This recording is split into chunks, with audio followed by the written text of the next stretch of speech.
Breaking news చూస్తున్నాం. YSR Congress party అధినేత AP మాజీ ముఖ్యమంత్రి వైఎస్ జగన్మోహన్ రెడ్డికి అక్రమాస్తుల కేసులో సుప్రీంకోర్టులో ఊరట లభించింది. రఘురామకృష్ణరాజు ఆయన మీద వేసినటువంటి పిటిషన్ ఈరోజు సుప్రీంకోర్టులో విచారణకు వచ్చింది.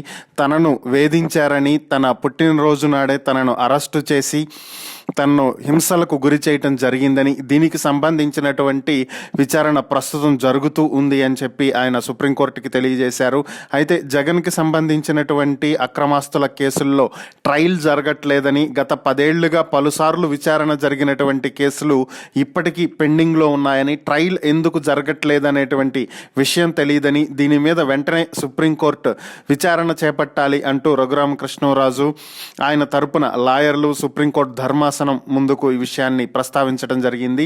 ఇక జగన్ తరపున వాదనలు వినిపించినటువంటి ముకుల్ రోహత్ని ఈ కేసు తెలంగాణ హైకోర్టులో పెండింగ్లో ఉందని, అక్కడ విచారణ జరుగుతూ ఉందని, దీనికి సంబంధించినటువంటి వివరాలు తెలియచేయటానికి సమయం కావాలని కోరటం జరిగింది. అలాగే కౌంటర్ దాఖలు చేయటానికి సిబిఐ కూడా సమయం కోరినటువంటి నేపథ్యంలో ఈ కేసుని వచ్చే సోమవారానికి వాయిదా వేయటం జరిగింది.